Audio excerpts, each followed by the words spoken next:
I don't want your charity. He was broke. She owned half the city. He said no to her. That's why she couldn't forget him. Drop a like and tell me where you're watching from, because this story doesn't start with a kiss. It starts with a slap of rain and a word that should never have left her lips. The rain over Vienna wasn't the polite kind. It was the kind that peeled paint off old cathedral doors and turned cobblestones into black mirrors. Celia von Thurn stood beneath the awning of her own hotel, one of 17 she owned within the ring roads, and watched a man refuse her money. Not with anger. Not with pride. With a quiet that felt like a locked door. I don't want your charity, he had said 30 seconds earlier, when she tried to press a folded €100 note into his palm. He'd been sitting on the wet marble steps of the Staatsoper, a violin case at his feet, the collar of his coat turned up like a man who'd long ago stopped expecting warmth. She'd mistaken him for a street musician. A good one. The kind you throw money at so you can feel generous without actually seeing anyone. But his name was Callan. And he was broke. Not struggling artist broke. Broke. The kind where your shoes have holes and you haven't eaten hot food in 3 days, but you still won't let a woman in a cashmere coat treat you like a transaction. It's not charity, she'd said, her voice carrying the edge she used in boardrooms. The edge that made men twice her age swallow hard. It's a gesture. He'd looked up at her then. Rain slid down his jaw. His eyes were the color of wet slate, gray-green, tired but not defeated. That was the thing that snagged inside her chest. Not defeat. Refusal. A gesture, he repeated as if tasting something rotten. You mean you saw a poor person and wanted to feel better about your dinner reservation? Celia blinked. No one spoke to her like that. Not her CFO. Not her rivals. Not the lovers who came and went like seasonal staff. She owned half the financial district along the Donau. Her family name was carved into the stone of 3 Viennese palaces. And this man, this soaking, starving stranger, had just called her out in 3 seconds flat.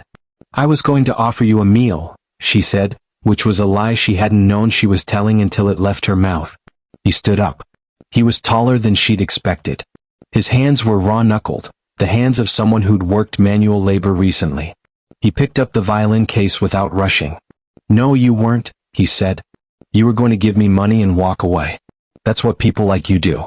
You donate to the problem so you don't have to touch it. Then he turned and walked into the rain. Celia didn't follow him. She had a gala to attend in 45 minutes. 130 million euros in pending acquisitions. A reputation that required her to be untouchable. But that night, standing in the gilded bathroom of the Hotel Sacher, she caught her own reflection in the mirror and realized she was furious. Not at him. At herself. Because she had wanted to give him money and walk away. That was her entire life. A series of transactions dressed up as relationships. Her assistant didn't love her. He loved his salary. Her last boyfriend didn't love her. He loved the apartment overlooking the Stephansdom. Her own father didn't love her. He loved the air she represented. Every single person in her world was for sale. And then a broke violinist in a wet coat had looked at her like she was the one who needed saving. 3 weeks later she found him again. Not by accident. Celia von Thurn did not believe in accidents. She'd had her head of security track him through city cameras, a violation of privacy she'd have fired anyone else for. But she told herself it was curiosity. A loose thread she needed to pull. He was playing on the U-Bahn platform at Karlsplatz. Not for money, she realized. He had his violin case open, but he wasn't watching the feet of passers-by. His eyes were closed. The music was Bruch's Violin Concerto No. 1, and it wasn't good in the way street music is good. It was devastating. The sound crawled under her skin like a fever. She stood at the edge of the platform, her security detail melting into the crowd, and she felt something crack inside her ribcage. Something she'd built walls around years ago. When he finished, there was silence. Then a few coins clattered into the case. He didn't look at them. Celia walked forward and dropped nothing. You're good, she said.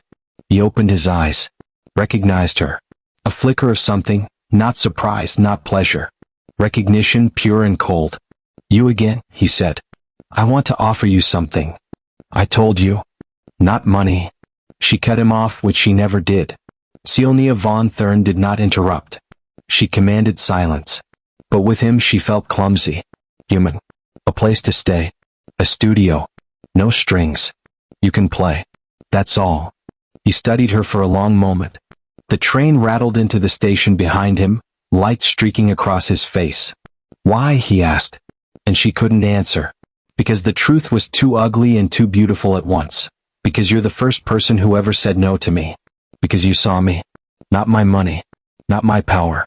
Me. Because I can't stop thinking about you, she whispered. The train doors opened. People pushed past. Callan picked up his violin case slowly, deliberately, and stepped toward her instead of the carriage. That's a dangerous thing to admit, he said. I know. I have nothing to give you. That's why I'm here. They didn't become lovers that night. Or the next.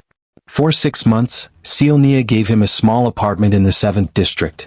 A place she'd bought outright, furnished with a bed and a music stand and nothing else. She visited once a week. They talked. Sometimes he played for her.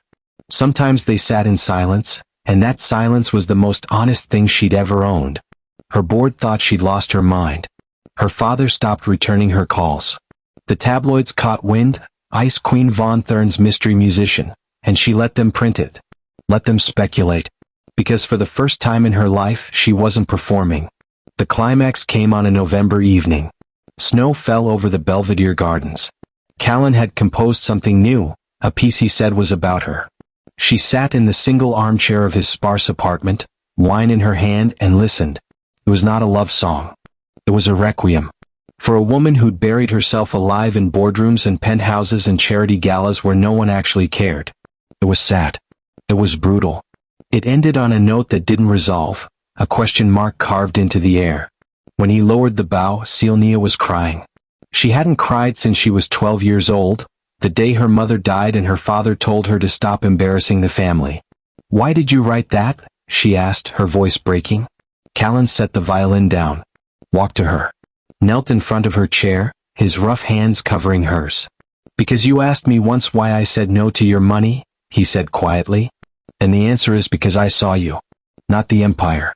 The girl who just wanted someone to stay. She kissed him then. Not because he'd won her, but because he'd never tried to. In the end, she didn't buy him a career. She didn't introduce him to conductors or record labels. He played in small halls. He taught children in the working-class districts. He remained broke by her standards, and richer than anyone she knew. And Silnia? She sold 3 of her hotels. Cut her board seats in half. Started showing up late to meetings because she'd been at his concert the night before. The city still called her the woman who owned half of Vienna. But at night, in a tiny apartment in the 7th district, she belonged to a man who'd once said no to her. And that was the only empire that mattered.